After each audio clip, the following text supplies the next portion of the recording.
Hello to all my fellow Squatchers out there. Welcome to another episode of Echoes in the Timberline.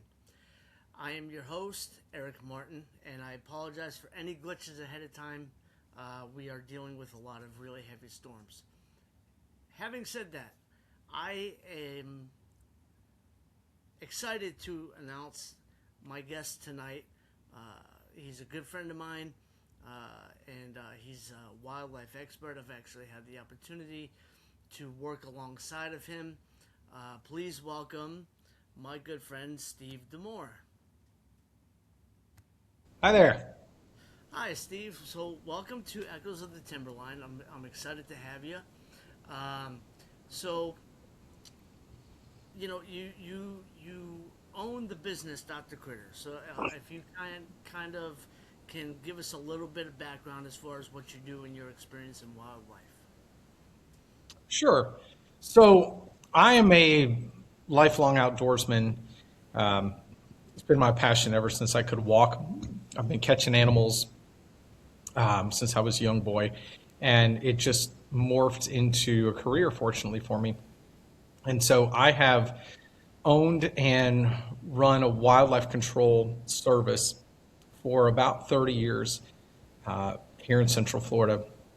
Although earlier in my career, I grew my company much larger. We were the largest non-franchised wildlife company in the United States. But you know, with the age and wisdom comes change, and so we just stay more regional now. It's a lot of work running a multi-state company, but I have spent really my entire life just working with wildlife, studying wildlife behavior, getting to learn in a real world field application how animals behave, how they respond to situations. And when we are working with wildlife, we're working with a lot of wildlife that are urbanized. So wildlife that are on the fringes of cities and towns and communities that interact with man and things like that, and so we just basically work with wildlife day in and day out, solving people's problems, getting them out of people's homes and yards and businesses. Awesome. So, in your opinion, so you and I, we've had numerous conversations about, Bigfoot and such. And I know that you're a huge believer in the whole Bigfoot thing. And so, you and I actually recently, maybe a couple of months ago, over near the bridge that you own over near your company, I actually had found a print, a potential print, which even to this day I look at it and it still blows my mind. Yeah.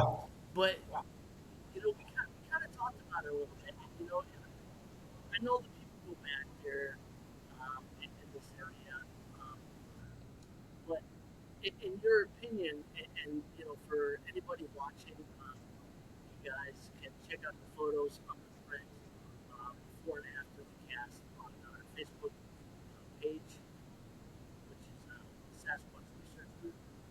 And so we kind of talked a little bit about it. So kind of tell me, your thoughts and opinions on the print that we found, because it's not like a regular person's boot print, right? So it's kind of a little wide at the front. So in your opinion, based off the print that it cast, could it possibly have been maybe a double set, like a bit? Because you had mentioned that there's bears back there, and you've actually taken a picture of one of the bears that's standing up against the tree. So could it possibly have maybe been a double step?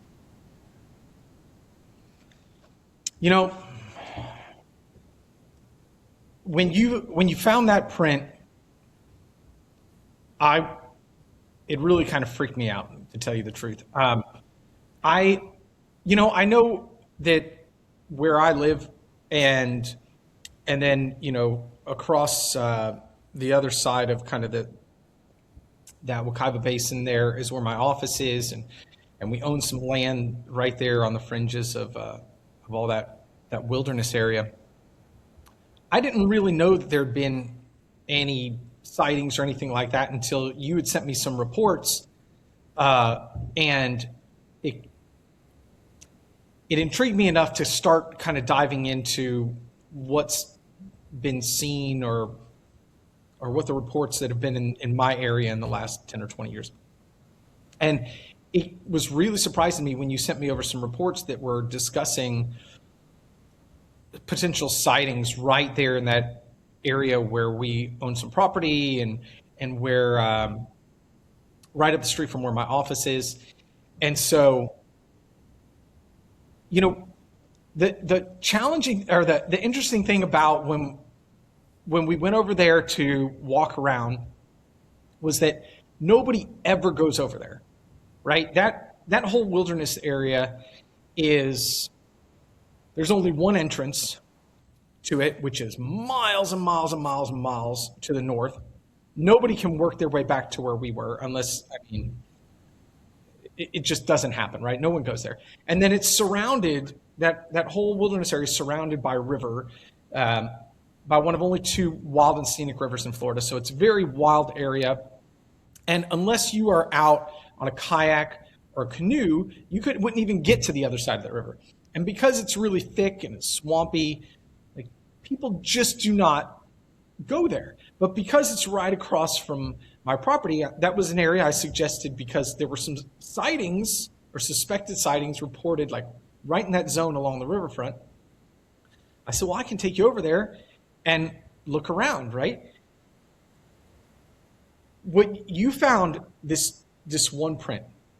And as I've come to learn, just even in the past few weeks, just reading more things, watching more things online, that it's pretty common, apparently, to find like a single print. I don't know why that is, but it seems like that's what I've heard a lot of videos, or I've watched a lot of videos where they're describing that, how it's an odd thing that a lot of times there will just be one single print, not necessarily a whole series of them.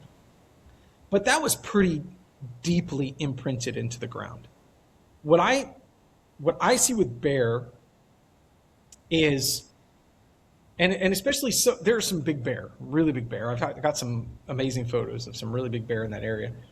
But they've got a big wide foot, a big pad, and that distributes their weight. So when they walk, they don't sink into the ground. And where we were was not, where that print was found was on some pretty dry, solid, packed ground right there. It wasn't down in the mud. So, when we walk right there, we weren't leaving big imprints in the ground. Right. The ground was plenty strong enough to support us. There were no impressions, but that print was, I feel it was like 3 inches deep or something. It was several inches down into the ground. And that really strikes me as odd. I'm a pretty logical, reasonable person, but I can't explain what that was, other than just maybe it was a Bigfoot. But it was big. It was not the shape of what a bear print would be, and I don't think it was a double print. But a bear, there's no bear in that solid, packed ground that would leave that deep of an imprint. It's just not happening. Yeah, well, and the interesting thing about it, and you and I, had talked about this, was that the direction that the print was going was in the exact general area to where people have reported seeing like a shadowy figure that stood between 8 to 10 feet tall across from what is Wekiva Island. So it was legitimately going in that same direction. Mm-hmm. And it was in between, it was that little patch of dry ground in between both sides of the marsh.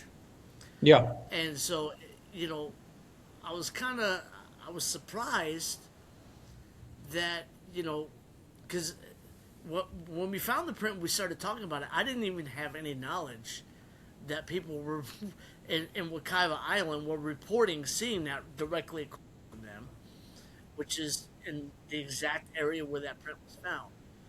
And so, interesting enough, I had actually gone back after I'd casted it, and it was probably about a day or so after I'd casted it, and I tried to look around again in that general area before and after to see if there were any prints, and there was just that one. There was nothing else there. So it it, it begs the question, because there's a lot of theories, right, as far as Bigfoot. But one of the theories is that Bigfoot being a primate, um, a lot of people report only seeing or finding one print. So is it sustainable to say that if Bigfoot is in fact a primate, would it not use the trees to kind of mask, the direction in which they're going, to kind of conceal themselves? Because I know a lot of, if you look at Dr. Jane Goodall and all of her work with chimpanzees and other primates, she's talked about this a lot. How a lot of the chimpanzees and stuff, they will use the trees for a means of travel. So, it would it be feasible to look at that in a wildlife point of view, where it's possible that they are using the trees in that aspect to move? You know, I, the answer is certainly that it's possible, but the way that I would process that thought, I work in a career where I'm trying to outsmart wildlife every day of my life. And I'm 30 years of doing this professionally, and I'm still humbled to this day where an animal outsmarts me, where I still continue to learn things about their behavior that I have never seen before, right? Day in and day out, my entire adult life, this is all I've done, and I'm still discovering new things. There is a reality that we don't know what we don't know. So there are these weird, odd things like the single print, and by no means am I a Bigfoot expert. Let me be clear about that. But someday, I certainly hope that we gain more understanding and more knowledge, and someday somebody's going to be like, "Oh, yeah, that's why that happens. That's why there's just a single print." But right now, we just don't know enough about the creature, about their behavior, to understand why that happens, or to make it make sense in our minds. Eventually, as we learn and as we grow and gain understanding, hopefully we're all going to be like, I remember when we didn't know what that meant. Now we do. But I think that's the world that we're living in with this creature, is that eventually, I hope it all starts to, the mystery unravels and it all starts to make more sense. But right now, there's just so much we don't know and we don't understand. It may not be anything as bizarre as we think. Oh my gosh, there's one print, it must be a ghost or something. It may not be that crazy at all. There may be a logical explanation, but we just don't know what that is yet. But it is interesting trying to pull on the strings of that mystery and trying to unravel it. Yeah, and I was just thinking about this also. Is if you look at things in terms of you know the elusiveness of Bigfoot, right? Like everybody's always saying, well, how comes we don't see Bigfoot more on a regular basis? How comes there's not more sightings than what they are? Why haven't we found a body? All these different types of things that come up on a regular basis. And yeah, I was actually just having this conversation with somebody, I believe yesterday, where I kind of used the example of the Florida panther. And so, we know that the Florida panther exists. It's extremely rare to see it visually. And even though we don't see it, it doesn't mean that it's not close by to us. It can camouflage itself with its environment very, very easily. And you know, with panthers, they also do climb trees. They use trees to be able to hunt and move around and stuff like that. So, um, if we know that about the Florida panther, and we know that the panther exists, I mean, you kind of have to use a little bit of correlation with that as far as the wildlife. Yeah, and and there are parts about whether or not you're going to see this creature that are going to be related, that are going to, that its behavior is maybe going to make it more likely to be seen or less likely to be seen. So if you have an animal, any kind of animal that is a migratory, that is truly migratory, and twice a year, it migrates one direction, migrates the other direction, the odds of it being seen by somebody as it's crossing paths with roads, people, whatever, I think the likelihood of sightings increases. Whereas if you have an animal that is not migratory or just chooses to seek out the deepest, darkest spot in the forest and stay there, I think an, I think an animal could exist for 100 years anywhere and never be seen. I mean, I can say with confidence that there are parts of my property that are down along that river that I don't believe any person has walked into in 50 plus years. It's just thick, swampy. There's no purpose for a person to be there. Uh, it's not accessible. And where we went and we found that print, it's the same thing. Even though that particular property is open to hunting, almost all the hunting happens on the north side where there's access. In order to get right there to where we were, you would have to trudge hours through swamp, which no hunter is going to do because it means they have to drag something back out the other direction, right? So Right. um, it is it is 100% plausible and logical to me that an animal can, even like Bigfoot, a big massive animal, or even if you're a hunter, a big deer or something, a big trophy animal, right? They're intelligent and they find the little nooks and crannies in those forests where no one's going to bother them, and they hide. And that's why trophy animals become trophy animals, right? They're intelligent, they learn, and they avoid danger. And I have every every belief that a Bigfoot, who is very likely an intelligent creature, um, can hide from us practically right in our own backyards. All it's got to do is just find a spot that nobody goes, that has resources, and just stay there. Because if no one's going there, how's he ever going to be found? Yeah. Yeah. And so kind of, shifting gears here a little bit, with, there are a lot of people who uh, say with 100% certainty that Bigfoot does not exist. It's not real. Mhm. It's just a person in a suit, or it's a figment of the imagination. And where I'm going with this is kind of funny because you recently told me a story about your daughter, right? Who I is did. in school Yeah. for biology, right? I think, and Uh, said she, something she, along who those will, lines. she who will not be named because she would probably kill me. If, but um, absolutely brilliant biologist. She is uh, a university student getting a degree in wildlife ecology and conservation.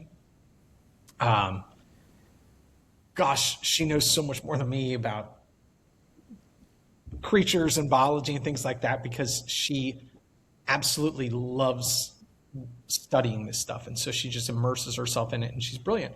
And we talk every once in a while about Bigfoot because I am just a believer that I don't know everything and that new things are yet to be discovered. And I think, well, it's certainly possible. Who am I to say that there isn't this? I don't know definitively that there is not. Right. But she feels definitive that Bigfoot does not exist. She thinks it's ridiculous. She kind of laughs at me whenever we have these conversations and kind of, oh, Dad, haha, kind of poo-poos it. And she recently had her own experience that I just love this because she is a person who does not believe and yet cannot reasonably or logically explain what she saw. So now she's got this like tug of war in her, just thinking like, it couldn't be that. I don't believe in that. But Right. I can't make sense of what I saw. Like it does not match. And I mean, I'll tell the story if you want me to of what she experienced. Yeah. But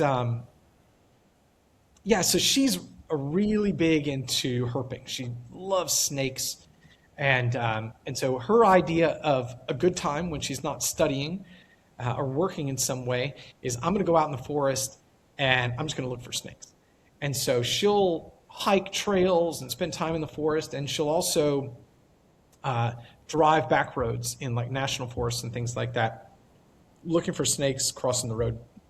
And so her and her boyfriend went on a trip up to North Florida to the Osceola National Forest, and they were just riding the roads. And if you've ever been in Ocala or anything like that, there's just hundreds of miles of just dirt roads that wind through these forests.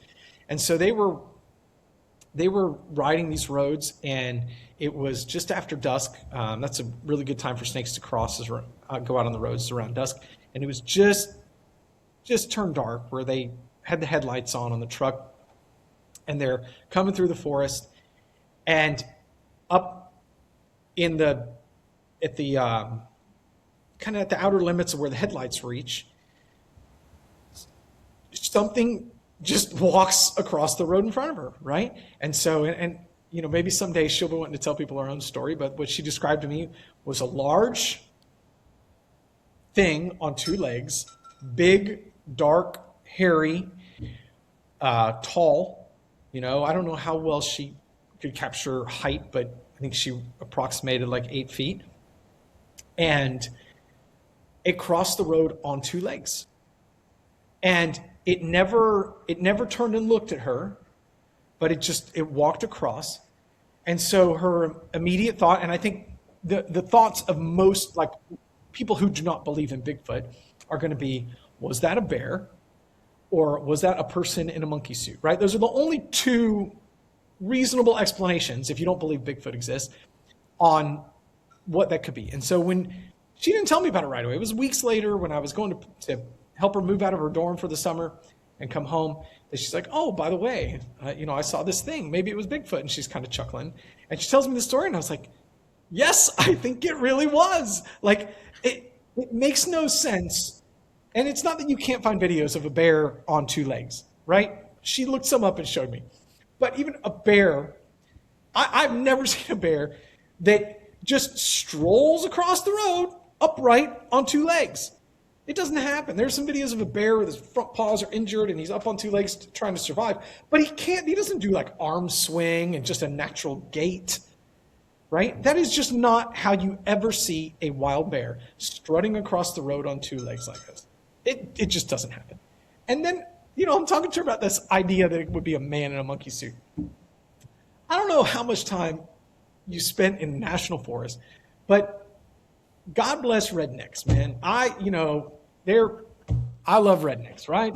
I'm a redneck. So the national forest is usually full of these guys because it's very open for people to go four-wheeling and be out in trucks and that climb into a monkey suit and cross a dirt road in the middle of the national forest at night when someone's driving down the road with their headlights, you are going to get shot.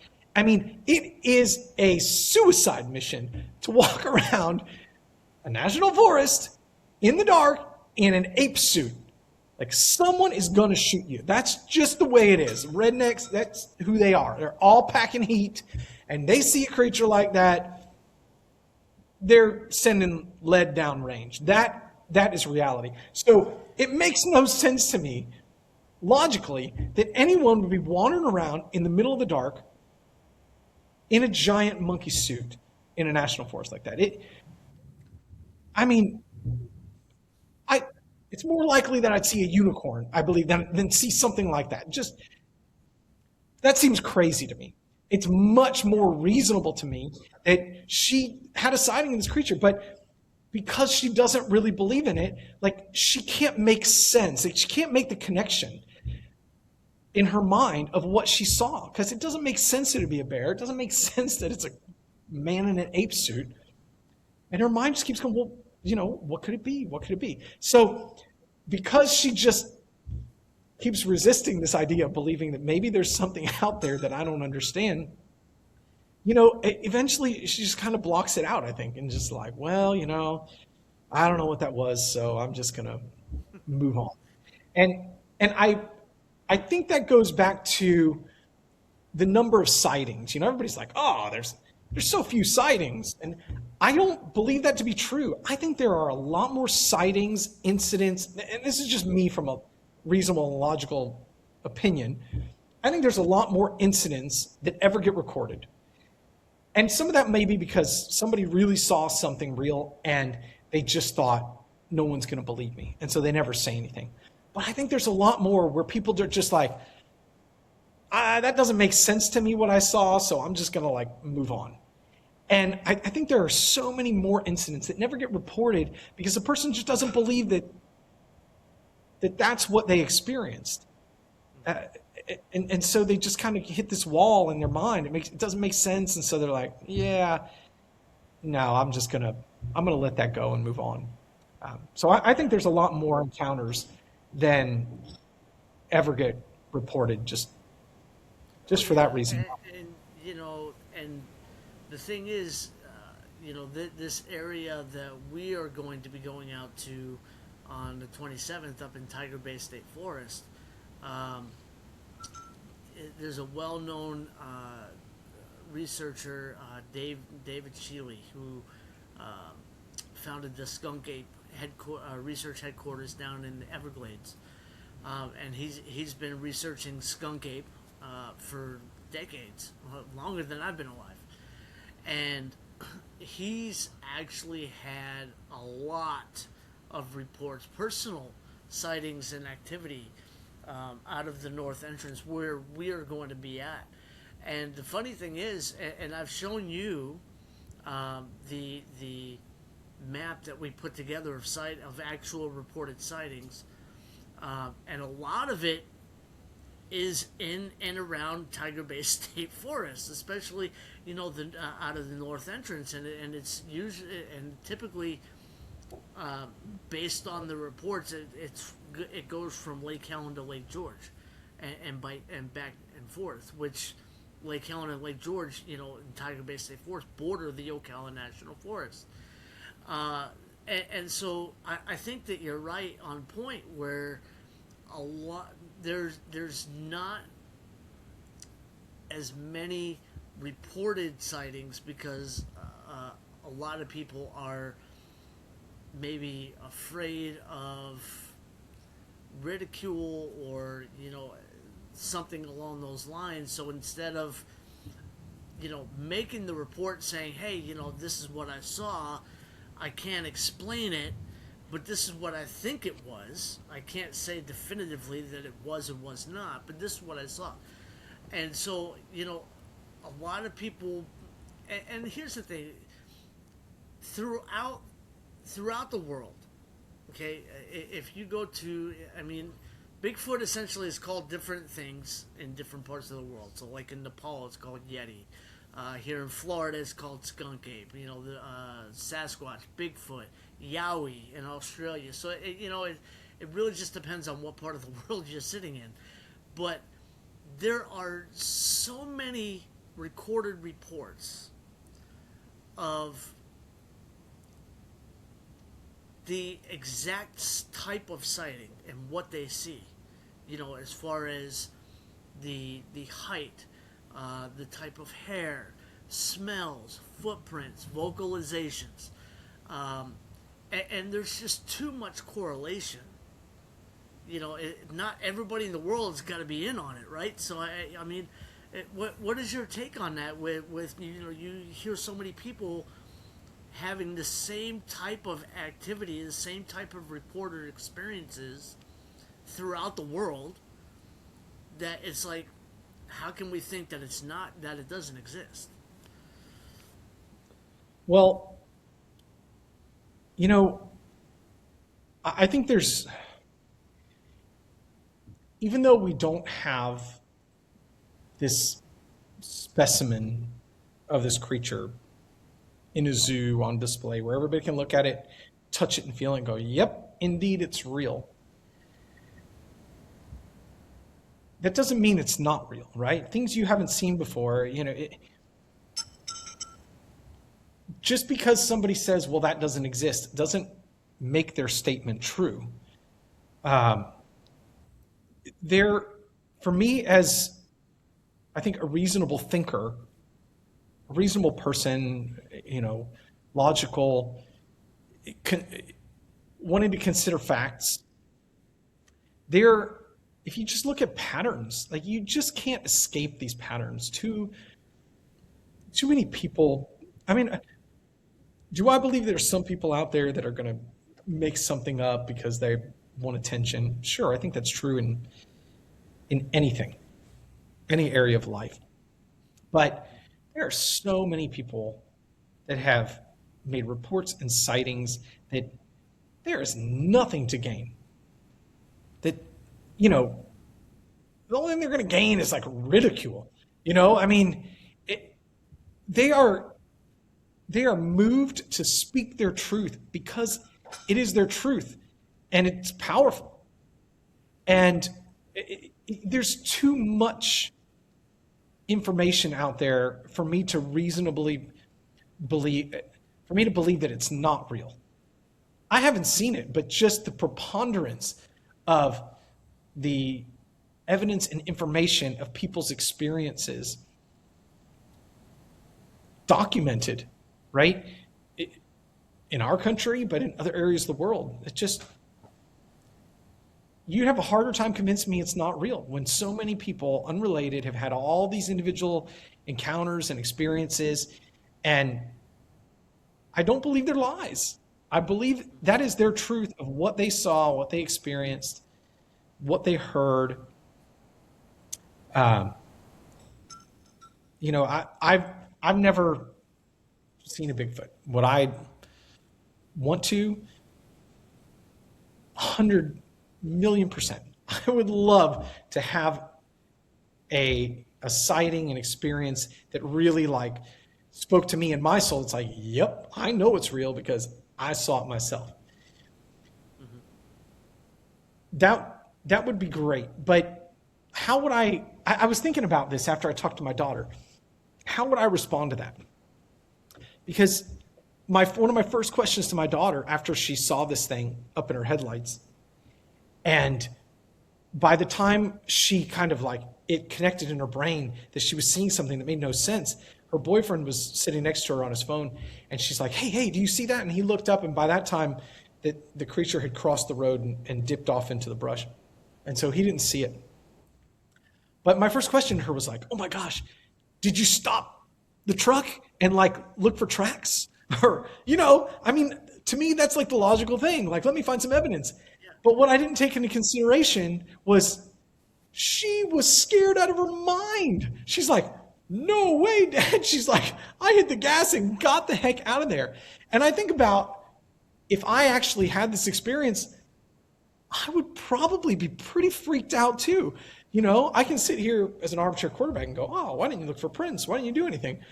But man, I don't know that I would have that state of mind if I had that experience. It might absolutely freak me out to the point where I'm running the other direction, just like other people. So, I don't know. It's easy for us to kind of look at this, but there are very real encounters and experiences that people have that you cannot take that truth away from them. And I believe that truth. I believe that people have had these experiences that make no reasonable or logical sense with what we know just from book science. Yeah, and that and with that, I hear so as a wildlife expert, like as you are, and I like you, I grew up in the woods pretty much my entire life, and we I kind of briefly slid by the topic of vocalizations, and you know one of the things that actually blows my mind. So first of all, when I go out into the woods, and I'm doing research or whatever the case may be, and I hear a sound that I wouldn't normally hear. My first reaction is not one of those reactions like, "Oh my gosh, that had to have been a Bigfoot," right? And you hear so many people say that, and they're like, "Well, I heard what sounded like screaming, or I heard this howling," and just as well as I do that, a lot of wildlife out there, for an example, bobcats. Bobcats make a screeching sound that sounds like a woman that's in agony, right? And so, and different animals make all kinds of different sounds. And so, like for me, when I hear a sound, my first thought is, okay, what kind of animal could it have been? And kind of try to go through my mind in the library of animals and things that I've heard, and kind of rule things out, not just jump to the Bigfoot conclusion like a lot of people do. And so, in your experience, like when you're out in the woods, because I know you go out fairly regularly, you hear all types of different animal sounds. How easy is it for somebody to get confused or misinterpret what they're hearing and saying that it's an actual Bigfoot when it's not? Well, as you were explaining that question, there was something that immediately came to my mind. I spend a lot of time on the river, paddling and things like that. And there's certain stretches of the river that get a lot of tourist traffic, people paddling and stuff. And I hear people, I mean, constantly, they'll be like, "Oh, you hear that? That's a gator. That's a gator. That's a gator," right? They hear this like croaking sound. And I just inside, I don't try to correct people. I don't know, but I just chuckle because I'm like, that's just frogs, right? But they hear something that is grunting or, making this sound, and they immediately go, "Oh, it's a gator. It's a gator." If you ever hear a real male bull gator bellowing, which I do, we live on this river, and they'll be right out in the backyard doing this. Yeah. It sounds like, best way I can describe it is like a lion roaring. It's such a low bass, boom, boom, boom, boom, boom, boom, boom, boom, boom. And it's so powerful, my windows will literally shake here because of the power of the bass in their bellow. And, and people will hear frogs, and they'll go, "Oh, that's a gator, that's a gator." And I'm like, you think that's a gator, but once you've heard a gator, like, you will know. But I think that when people hear sounds in the forest, our brain wants to make a connection. It wants to explain what it is, And so there may be instances, it's just my opinion, of people having encounters or hearing things of Bigfoot, but just never knowing that's what it is. Their brain wants to connect it with something they know.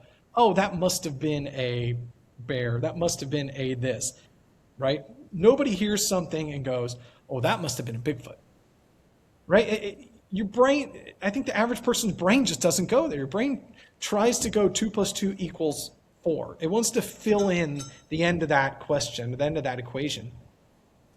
And again, it goes back to like how many experiences are being had by people that they just don't know that that's what they experienced. They just assume it was some common animal that they're familiar with. Yeah, and that's true. I, I s- I sometimes, I have to laugh because, people are so quick to make 100% assumption on it's got to be this one thing, right? And they get Yeah. super hyper focused on this one thing. It's got to be this animal without actually stopping and saying, okay, there could be other possibilities, you know. I hear Yeah. people all the time where they're like, I hear howling, I hear tree knocks, I hear what sounds like heavy footprints, or something's walking really heavily. And it's like, that could describe any number of different animals. It's you're in the woods, you're in the wild, you're in their domain, and so Sure. it just amazes me how quick people are to assume, because right now, uh, especially here in the states, like Michigan and Ohio, there's been a huge uptick in reported sightings of Bigfoot, and so everybody right now is on the Bigfoot gravy train, and like, oh my gosh, I heard the sound and it's got to be that, and so I find it amazing, like you were saying that just because you know you hear a sound doesn't mean that that's what that was. Like an alligator, they have kind of like kind of like a tiger. They have this low, deep, monotone, like guttural chafing type sound, and it's Hmm. very, very distinctive. Um, and so if you've been around gators long enough, hey, that's a gator. you know, let's back up out of the water. And in Florida, you can't go to any body of water and there's not a gator somewhere around there. So, Yeah, uh, for sure. so yeah, it's just very interesting. So we are running out of time, but before we go, do you have any advice for somebody who is not normally the person to go out in the woods, but they want to go out and they want to start doing these types of researches and stuff, being out in the woods, and they don't really know anything about it? What would be your best piece of advice to somebody who's not normally in the woods, as far as what they should look for, as far as wildlife, how they should present themselves, or protect themselves when they're going out into the woods? Well, if you wanted to go out and explore, um, you know, I, I I grew up in Boy Scouts, right? And we had the motto, "Be prepared," right? So always go out with an understanding that the woods are inherently can be dangerous, right? From the sense that if you are not responsible, if you lose your bearings, if you don't know where you're at, if you don't wear the proper clothing, right? The woods can get you and it can be dangerous. So just being prepared with, having a backpack, having a compass or a GPS, a map, bottles of water, a knife, wearing the proper kind of shoes and pants and things like that. If you're going to go into the woods, just be smart about what you're doing. But as a person who's been a lifelong hunter, the one of the ways that you can find success as a hunter is to make a choice to go where nobody else wants to go, right? Because that's what an animal is going to do. The animal is going to go to the area where no one else wants to be, where no one wants to be. So you are most likely to have an encounter with an animal not on the trail where everybody walks, but if you really are seeking the unknown, then you get off trail and you use logic and reason. Like if I were an animal, you try to think like an animal. If I were an animal, where would I be? Where would I hide? Would I want to be standing in ankle deep water, or would I want to find a nice dry high spot in the swamp? If you try to think like an animal and you have the courage to get off trail and to seek out the path less traveled, I think you have a much higher chance of discovering. Are you going to discover Bigfoot? Who knows? But I think you have a lot better chance to find it there than you do in the parking lot. If you want to find something, you got to seek it out. And this is a creature that we believe is highly intelligent, understands how to avoid us. And so if you want to find evidence, you want to find clues, like, you got to go where he thinks no person wants to be. And so I think there's a level of courage. And then just being observant, right? Just having this open mind that when you hear a sound, when you hear this, like, don't automatically go to 2 + 2 = 4. Because what you see may not be. I mean, when you found that track, I walked right by it, right? I've never seen a Bigfoot track before. It's not like I knew what I was looking for, that I immediately went out and looked at the ground and go, oh my gosh, there's one right there. My brain just did not even pay attention or dismissed it as just a depression in the ground. Well, it didn't automatically think, hey, that could be a place that a Bigfoot stepped. And it wasn't until you spotted it and we really started looking at it close that my eyes kind of got big, like, oh my gosh, I don't know what I'm missing out there, because my brain just doesn't think to look for it. And so being observant and having kind of this open mind, I think is going to help you to discover more things that we would otherwise just overlook or dismiss along the way.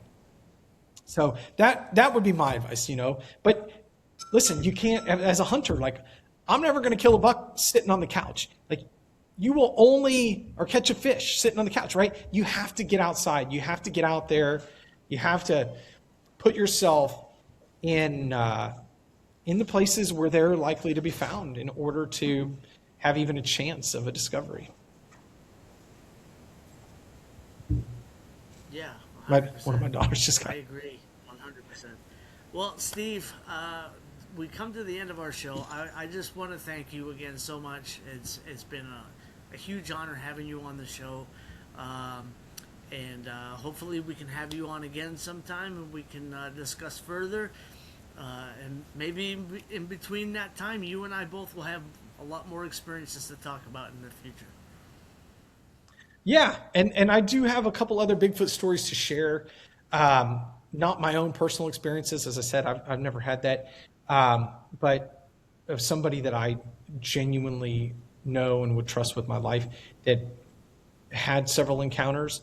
And it was probably the thing that first made me start to pay attention to this subject and think, oh, wow, I think this is real.